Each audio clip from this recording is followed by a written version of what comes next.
Değerli izleyiciler, Avesta müqəddəs kitabdır. Avestanın da vətəni Zərdüşt Peyğəmbərin vətəni Azərbaycan Respublikasıdır.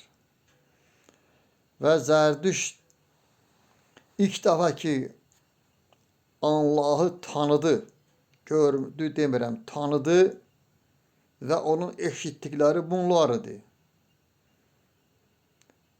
Allah bildirirdi ki, Tanrı bildirirdi ki, mən insanlara ən yaxşı həqiqətin ən yaxşı məkanlarını vermişəm. Ən yaxşı həqiqətin ən yaxşı məkanlarını verdim. İnsanlara yaxşı suları, yaxşı torpağı, yaxşı atəşi, xeyri verdim. Zərdüşt Peyğəmbər Allaha sual verir. Sizi necə görə bilərəm? Əlbəttə bunun həsrətində idi. Onu görmək istəyirdi. Tanrı ona deyir: Ey Zərdüşt, məni ən yaxşı xeyir-duada görəcəksən. Ən yaxşı etdiyin xeyir-duada mənim surətim yerləşir. Mənim surətim ancaq bu xeyir-duanın içindədir. Sən öz xeyir-duanın içində onu görə biləcəksən. Və Zərdüştə deyir ki, mən insanlara o yerləri verdim ki, mən dağları sizin üçün izzətləndirdim, yəni pak etdim. Mən gölləri, çayları, dənizləri sizin üçün izzətləndirdim, yəni pak etdim. Yəni ehtiram göstərdim onlara ki, siz də ehtiram göstərəsiniz. İndi baxaq. Bu ehtiramdan bizim dövrdə bugün bu ehtiramdan bir nişana qalıbdır ki, xeyr, mən deyirəm ki, bizim mühitdə Allahın verdiklərindən daha çox şeytanın törətdikləri mövcuddur, güclüdür. Hara gedirsən, harda olursan ol, həqiqətin məkanları şeytani güclərə tərk edilib. Və onlar burada öz atlarını çapırlar. Yəni Allah deyir ki, Zərdüştdə yalan olan yerdə şeytanın heykəli dikilmişdir. Yalan olan yerdə mən yoxam. İndi görə biz yalan deyirik, demirik. Bizdə Zərdüştün dediyindən fərqli olaraq yalan deməyənə də gülürlər.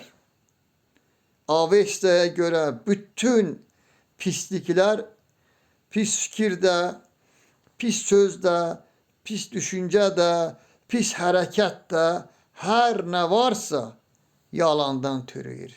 Və onun mayası yalandır. Mahiyyətində yalan durur. Amma biz bugün elə bir mühitdəyik ki, burada yalan deməsən keçinmək mümkün deyil. Yəni dediyim odur ki, şeytani mühit, iblisin